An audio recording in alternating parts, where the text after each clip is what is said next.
नमस्कार दोस्तों, आपका स्वागत है पहलवान गुरुदीन ग्रुप ऑफ कॉलेज के यूट्यूब चैनल पर। मैं रमाकांत सिंह, समाजशास्त्र प्रवक्ता, पहलवान गुरुदीन विधि महाविद्यालय पनाई ललितपुर से मैं एक बार फिर समाजशास्त्र का एक नया वीडियो लेकर उपस्थित हुआ हूं।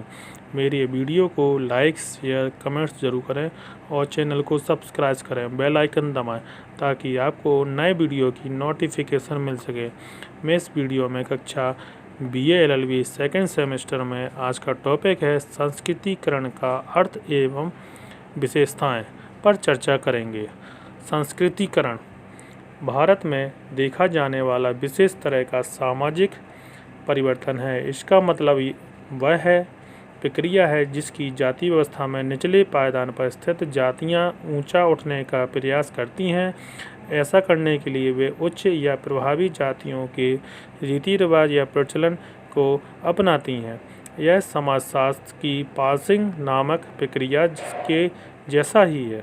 इस शब्द के प्रयोग को भारतीय समाजशास्त्री M.N. श्रीनिवास ने 1950 के दशक में लोकप्रिय बनाया। हालांकि इससे पुराने उल्लेख भीमराव अम्बेडकर कृत castes and India their magazines genesis and development में मिल सकते हैं। सामाजिक पीढ़ी में ऊपर से नीचे की ओर अनुकरण के चलने की इस प्रक्रिया के सबसे पुराने उल्लेख एक अन्य संदर्भ में गैल्विन टार्डे लिखित द लॉज ऑफ इमिटेशन में मिलते हैं। परिभाषा श्रीनिवास ने संस्कृतिकरण की परिभाषा देते हुए कहा है कि इस प्रक्रिया में निचली या मध्यम हिंदू जाति या जनजाति या कोई अन्य समूह अपनी प्रथाओं, रीतियों एवं जीवन शैली को उच्च या प्रायः दुज जातियों की दिशा में बदल लेते हैं। प्रायः ऐसे परिवर्तन के साथ ही वे जाति व्यवस्था में उस स्थिति के उच्चतर स्थिति के दावेदार भी बन जाते हैं जो कि परंपरागत रूप से स्थानीय समुदाय उन्हें प्रदान करता आया हो। संस्कृतिकरण का एक स्पष्ट उदाहरण कथित निम्न जातियों के लोगों द्वारा द्विज जातियों के अनुकरण में शुद्ध शाकाहार को अपनाता है, जो कि परंपरागत रूप से अशाकाहारी भोजन के विरोधी नहीं होते हैं। M.N. श्रीनिवास के अनुसार संस्कृतिकरण केवल नई प्रथाओं और आदतों का अंगीकरण करना ही नहीं है, बल्कि संस्कृत वाक्य में विद्यमान नए विचारों और मूल्यों के साथ साक्षात्कार करना भी इसमें आ जाता है। वे कहते हैं कि कर्म, धर्म, पाप, माया, संसार, मोक्ष आदि ऐसे संस्कृत साहित्य में उपस्थित विचार हैं जो कि संस्कृतिकृत लोगों के बोलचाल में आम हो जाते हैं। यह परिघटना नेपाल में ही खास मगर नेवार थारू लोगों में देखी जा सकती है। सिद्धांत श्रीनिवास ने सबसे पहले यह सिद्धांत ऑक्सफोर्ड विश्वविद्यालय में अपने D.Phil के शोध प्रबंध में दिया है। बाद में यह सिद्धांत एक पुस्तक के रूप में लाया गया जिसका शीर्षक था religion and society among the Coorgs of South India. यह पुस्तक कर्नाटक के कोरवा समुदाय का नेतृत्व शास्त्रीय अध्ययन थी।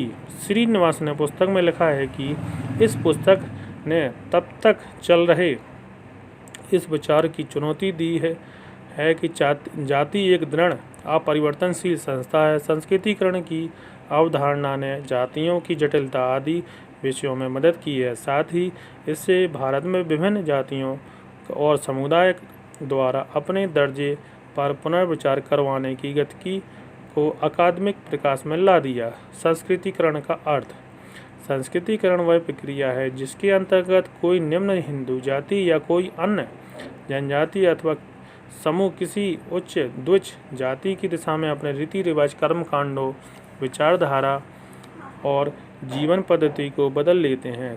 श्रीनिवास ने लिखा है कि संस्कृतिकरण का अर्थ सिर्फ नवीन प्रथाओं व आदतों को ग्रहण करना ही नहीं, वरन पवित्र और लौकिक जीवन से संबंधित नए विचारों एवं मूल्यों को प्रकट करना है, जिनका वितरण संस्कृत के विशाल साहित्य में बहुधा देखने को मिलता है। कर्म, धर्म, पाप, पुण्य, संसार, मोक्ष आदि संस्कृत के कुछ अत्यंत लोकप्रिय आध्यात्मिक विचार हैं। श्रीनिवास से स्पष्ट किया है कि उच्च जाति का अनुसरण करके निम्न जातियां अपने सामाजिक स्तर को ऊंचा उठाने का प्रयत्न करती हैं और इसी को संस्कृतिकरण कहा जाता है। संस्कृतिकरण की विशेषताएं। नंबर 1, प्रक्रिया का होना। संस्कृतिकरण की पहली विशेषता यह है कि संस्कृतिकरण एक प्रक्रिया है और धारणा गतिशील रहती है। नंबर 2, उच्च जातियों का अनुकरण।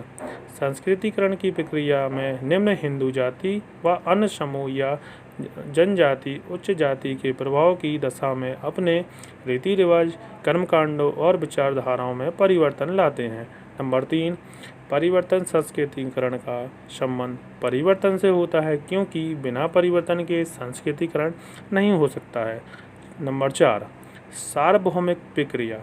संस्कृतिकरण सार्वभौमिक प्रक्रिया है। यह प्रक्रिया सभी जगह अर्थात विरासत के सभी समाजों में पाई जाती है। नंबर 5, सामाजिक जीवन के अनुकूल। संस्कृतिकरण को सामाजिक जीवन को अनुकूल करने की वाली कला कहा जाता है क्योंकि संस्कृतिकरण की इस प्रक्रिया में निम्न जाति अपने सामाजिक जीवन को उच्च जाति के अनुरूप बनाने का प्रयत्न करती है जिसका यह अनुसरण करती है। नंबर 6, हिंदू जाति तक सीमित नहीं। संस्कृतिकरण की प्रक्रिया हिंदू जाति तक ही सीमित नहीं है बल्कि यह जनजाति और अर्ध जनजाति से गतिशील होती है। नंबर 7, तटस्थ अवधारणा। संस्कृतिकरण से अच्छाइयाँ अथवा बुराइयाँ का कोई तत्व निहित नहीं होता क्योंकि हम किसी भी जाति के अनुकरण करने को यह नहीं कह सकते हैं कि वह उन्नत करने का प्रयास अच्छा है या बुरा। संस्कृतिकरण एक तटस्थ अवधारणा है। आज का व्याख्यान यहीं समाप्त किया जाता है। धन्यवाद।